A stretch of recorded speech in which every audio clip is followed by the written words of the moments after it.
Welcome back to the deep dive. Today, we've got a really fascinating set of sources. We're focusing in on a devotional topic, the beauty of serving with the Spirit.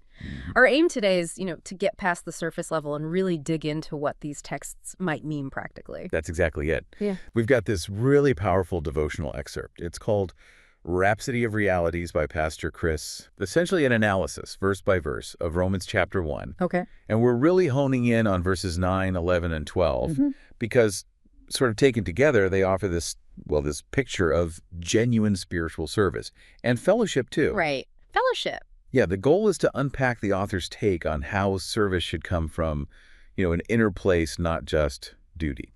Okay, let's dive straight in then. The absolute core, Romans 1.9. Paul writes, "For God is my witness, whom I serve with my spirit in the gospel of his Son." And then he continues about prayer, but let's pause there. That phrase, whom I serve with my spirit, it really does stop you, doesn't it? What's the big deal the source makes about that specific wording? Well, it's a very deliberate contrast Paul's making. The source points out, he doesn't say, with my mind. Right, not just intellect or planning. Exactly, or, with my body. Just physical work, showing up, doing stuff. No, the source argues the real engine here is the spirit. Okay, so why hammer that distinction? Spirit over mind or body? What's the immediate implication?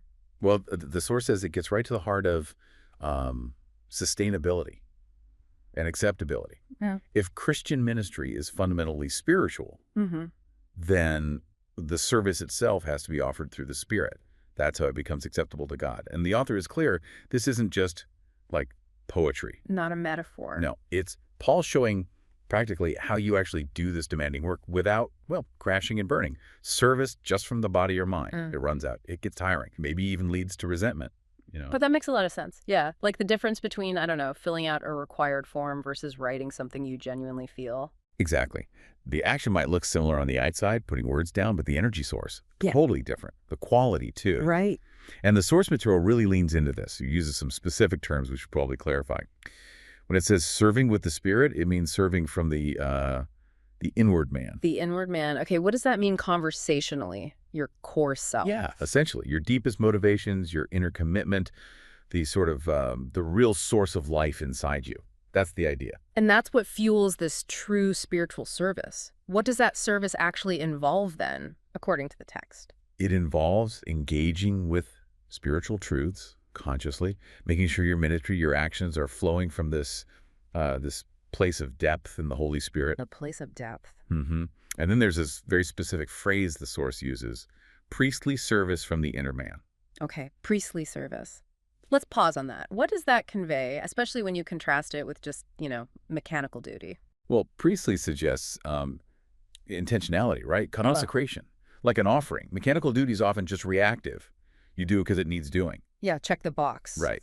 But priestly service, that implies you're consciously offering it up. It's focused, intentional. The inner state, that spiritual depth, is what actually validates the outward action. It's consecrated before it even happens, in a way. So the quality isn't just measured by like hours logged or how clever the strategy was, but by the depth of that internal spiritual connection. That really flips things, doesn't it? We usually focus on the visible effort. It absolutely does. And, if you grasp that the Spirit is the energy source for the service, then the next thing Paul links it to makes perfect sense. Because that energy doesn't just switch off when the task is done. Right, because he goes straight from service to prayer, the second half of Romans 1.9, that without ceasing, I make mention of you always in my prayers. Exactly. And the analysis we're looking at says this constant prayer, this intercession also came from his Spirit. Yeah, and what's really interesting there is how that spiritual depth enables the persistence. Without ceasing, how do you actually do that? Good question. Your mind gets tired, right? Yeah. Distracted. Your body definitely needs rest. But the Spirit, if it's understood as this source of life, it has this different quality, more resilient maybe, an endless flow. So the spiritual drive for service fuels the spiritual capacity for prayer. They feed each other. The source describes this level of prayer as needing the intensity of one who is fully conscious of spiritual realities. So it's not just rote prayer. Not at all. It's deep, focused, requires real energy. It's that same inward focus, that same spiritual consciousness directed towards God on behalf of others. Okay. So if you connect those dots, spiritual service is focusing the inward man on the task. And this kind of persistent prayer, it's the ongoing expression of that same focused spiritual reality. They're like two sides of the same coin. Fueled by the same engine? Exactly. It's about having the spiritual stamina for both the work and the intercession long term. Okay, that provides a really strong foundation for understanding Paul's internal state. But then he connects this outward, right, into community, into fellowship. Yes. He wasn't just doing this intense spiritual work alone. He really wanted to connect with the believers in Rome. Yeah, you see that longing clearly in verse 11.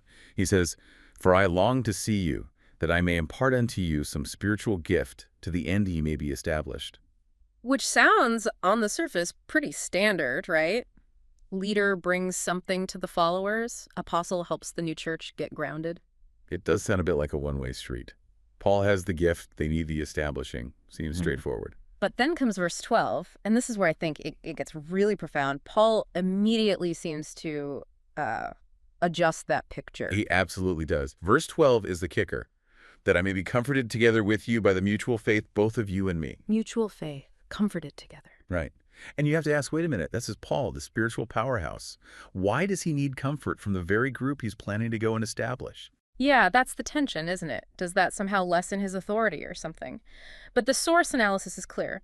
The impartation in verse 11 wasn't meant to be top-down. Not at all. It needed, and this is the key phrase, mutual faith. It required something from the Romans, too. And this is where the source says we see the real beauty of fellowship with the Spirit.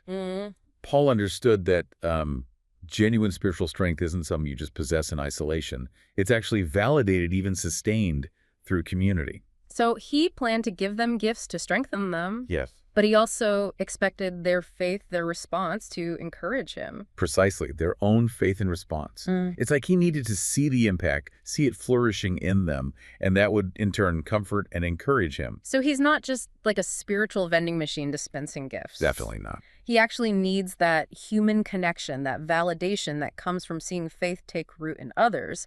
Their active faith almost acts like a mirror, reinforcing his own mission. It completely reframes leadership, doesn't it? Or any kind of ministry. If you're truly serving with your spirit, you're not operating from some detached high ground. You're stepping into a dynamic loop. A loop. Interesting. Yeah, you give out grace, knowledge, whatever the gift is, but you also expect and need to receive back that comfort, that stability that comes from seeing faith alive in others. It sustains the leader just as much as it builds up the followers. This give and take, this mutual part, that's what the source calls the beauty of fellowship with the Spirit. Exactly. It stops service from being just this heavy, draining duty. And turns it into something potentially refreshing. Because when we serve with our spirits, the source argues, we're constantly in this flow of both giving and receiving God's grace and knowledge. Right. Mechanical service is transactional, draining. Spiritual service is relational, cyclical, maybe even replenishing. That's the idea. Yeah, relational and replenishing. Okay, fantastic. So just to recap quickly what we've pulled out here, spiritual service fundamentally is internal. It engages the core spirit. It's different from just doing the tasks. Right, not just mind or body. And that same inner focus, that same spiritual consciousness is what fuels persistent, deep prayer. The stamina for both. And finally, this whole way of operating from the Spirit creates the space for real mutual benefit and fellowship, where everyone involved, giver and receiver, ends up encouraged and stronger through that shared faith. Exactly. It's a beautiful picture, really. It really is. And maybe a final thought to leave with you, the listener, especially if you're involved in any kind of service, leading, volunteering, whatever it might be. Thinking about this mutuality. Where Paul said he needed comfort for the people he was trying to help. What changes if you start viewing service less as just a task you perform for others, and more like this dynamic spiritual exchange where you actually genuinely expect to receive something back? Encouragement, maybe energy, validation. How does that shift your own humility, your own expectations going in? Wow. Yeah. Expecting to receive as well as give. That's a challenging thought. Definitely something to chew on this week. Worth pondering. Absolutely. Well, thank you for joining us for this deep dive into serving with the Spirit. We hope this is giving you something pretty profound to mull over this week, something powerful to consider. For more information on how you can grow spiritually using Rhapsody of Realities, please visit our website, www.rhapsodyofrealities.org, or you can also visit rin.rhapsodyofrealities.org/salvation. Thank you.